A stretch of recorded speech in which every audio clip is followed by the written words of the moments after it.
Eu sou Tal Assunção, performer e pesquisadora em canção lírica brasileira, declamadora, como eu gosto mais de dizer, intérprete das artes vocais, preparadora e reeducadora vocal. Além de poder mostrar meu trabalho de cantora, agora poder falar um pouquinho das bases que eu utilizo para o meu trabalho como preparadora e reeducadora. Vamos lá. Os pilares básicos da técnica vocal. Uau, parece muito mais complicado do que é, minha gente. Vamos lá. Regrinhas, premissas que a gente vai utilizar.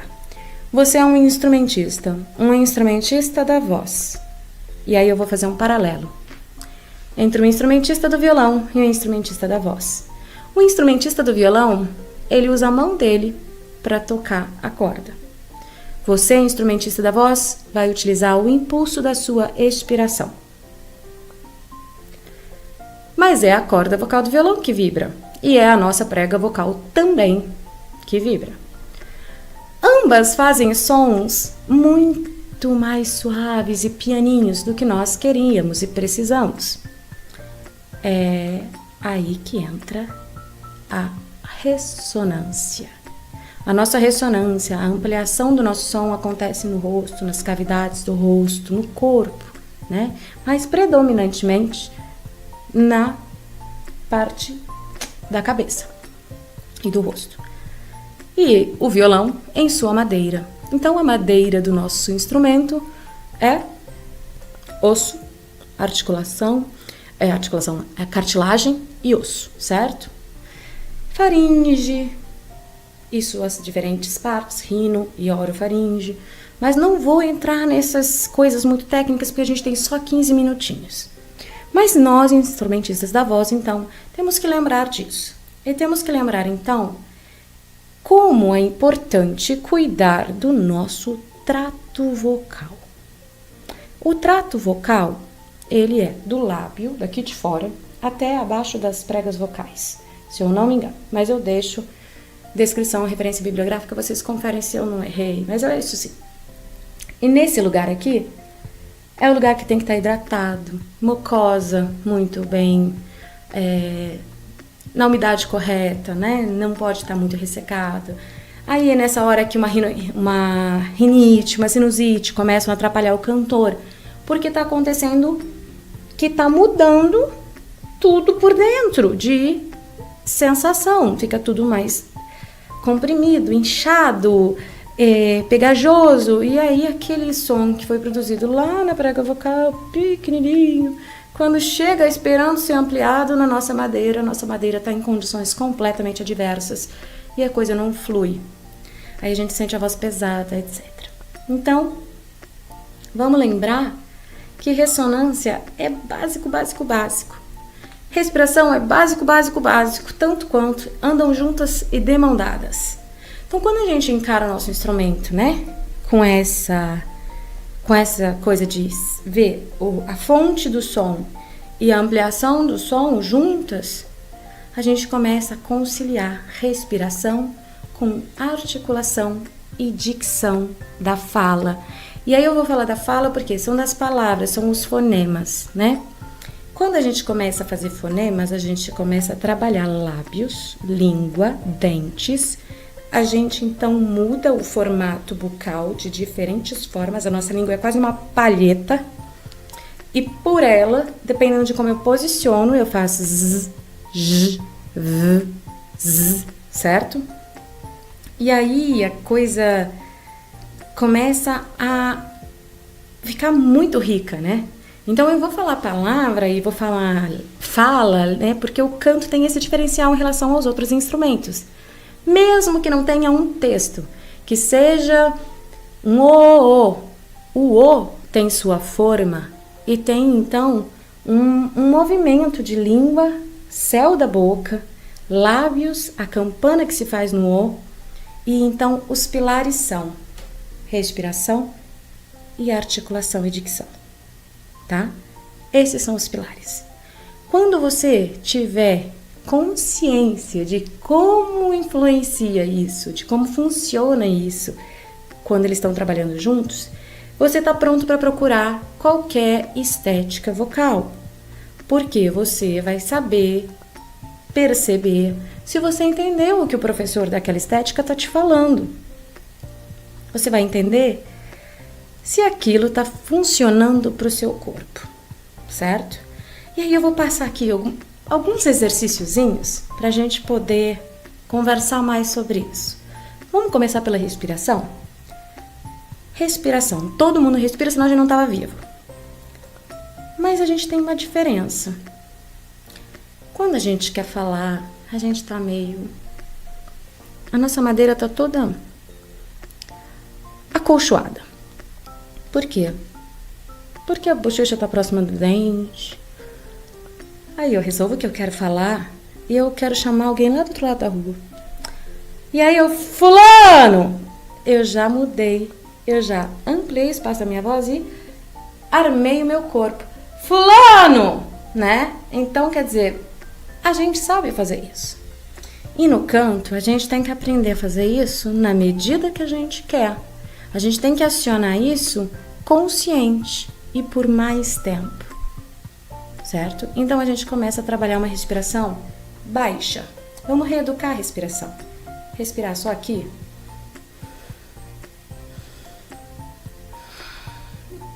Ou quando alguém fala, respira profundamente. Vários alunos fazem assim pra mim. Mas é profundamente, gente, não é pra cima, tá? Então, eu vou falar pra vocês, sintam que tudo isso aqui tem que expandir. Costela aberta e abdômen mais baixo. É por isso que muitos professores de canto pedem pra você jogar a barriga pra fora. Porque quando você joga a barriga pra fora, fica meio impossível puxar o ombro junto. Tenta puxar pôr o ombro pra cima e a barriga pra fora ao mesmo tempo. Você não consegue. Então, ele impede você de fazer um vício ruim. Por isso que o professor pede para você usar essa coisa do abdômen expandido para baixo, para frente. Tá? É uma maneira dele corrigir um mau hábito seu dessa parte de colo e ombro, que automaticamente tensiona o pescoço e influencia um pouco também no espaço da sua laringe, que tá com as suas preguinhas vocais lá dentro, né? Então, o nosso corpo tem que ser proativo, tá? Dica: se você não entendeu muito bem o que é essa sincronia entre dicção e respiração, se você se admira com alguma coisa, então é isso, né? Então é isso, você já fez um diferente. Se alguém te faz uma surpresa boa, você tá admirado. Eba! Você já fez o som com o que a gente chama de uma ressonância mais alta, tá? Que é mais na máscara, que o professor de canto gosta de falar. Se você ficar irritado com alguma coisa, ou meio decepcionado, desconfiado,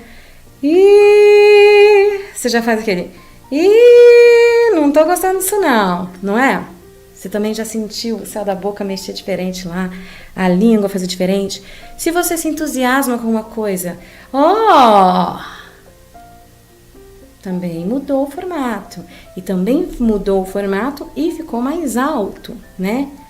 Ficou mais alto o som. Aí se você se assusta, aquele curtinho, né? E aí? É diferente, não é diferente? Então a gente já sabe fazer isso. A gente tem que aprender a fazer por mais tempo. E um depende do outro. Então comece sempre soltando o seu ar. Solta todinho o seu ar.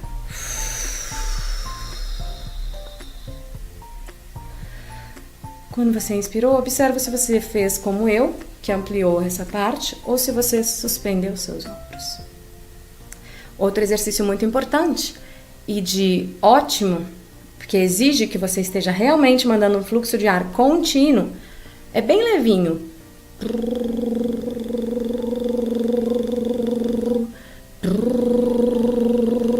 Vibração de lábio, ou vibração da língua atrás dos dentes superiores.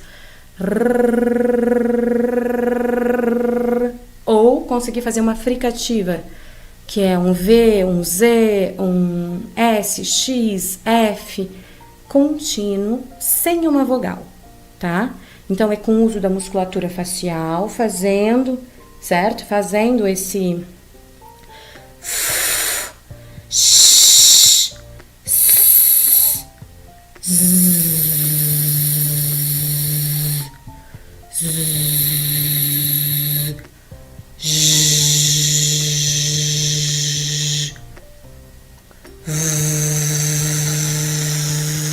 E aí você vai ter a oportunidade de entender aquilo que eu falei, das palhetas que a gente cria quando tá usando a articulação bem corretinha, certo?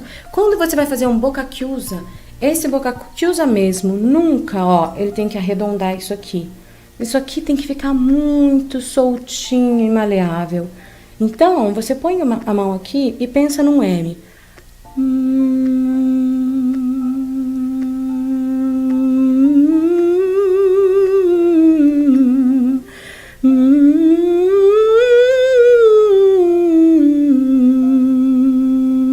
Seu lábio está vibrando. O som está saindo pelas fossas nasais e ele está na sua máscara, que o seu professor chamaria. E você consegue fazer esse M contínuo dentro da boca sem força se você acionar isso aqui.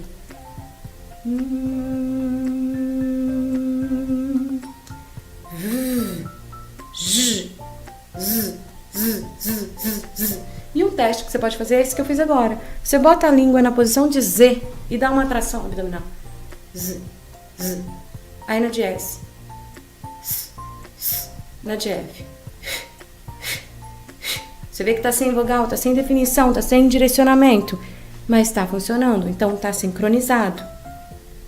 E uma outra dica para você não ter medo de careta. E aí é para isso que tá esse meu batom vermelho aí que eu gosto, mas ele é um batom didático. Então outros exercíciozinhos para você acordar aquilo que eu falei sobre articulação e dicção. Para ter uma boa articulação e dicção, você precisa de movimento, de maleabilidade, de flexibilidade facial, de língua e de lábios, né? Então,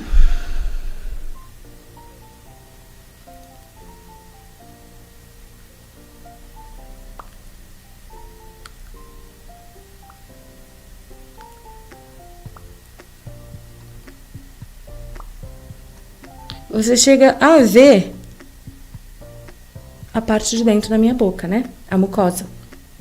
Lá, a carne interna da boca. Ah, com isso o que eu fiz? Eu tirei toda aquela bochecha encostada do dente, né?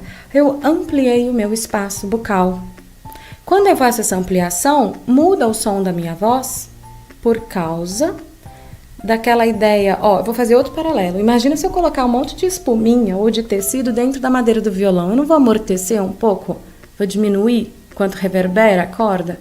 É a mesma coisa. Então, eu vou controlar o volume da minha voz com o fluxo de ar e o posicionamento que eu der de espaço bucal. Juntos, de mão dadas, tá? Então, são 2 pilarezinhos, ou 3, se você quiser colocar o de propriocepção. Porque são essa propriocepção, essa capacidade de perceber o que acontece com o seu corpo, que vai te ajudar a tatear se você está fazendo mais força do que precisa. Quando você controla o seu fluxo de ar, você ganha dinâmica na voz. Mas essa dinâmica também depende um pouquinho de como você trabalha e articula aqui em cima. Não basta só jogar o ar, você pode acabar travando alguma coisa se você disposicionar demais a sua laringe, se você de alguma forma tensionar isso aqui, você trava o agudo do mesmo jeito. Então, nossa palestrinha está terminando, mas eu tenho um canal no YouTube que vai estar aqui embaixo, eu deixo as referências bibliográficas, Instagram e tudo mais para vocês tirarem dúvidas.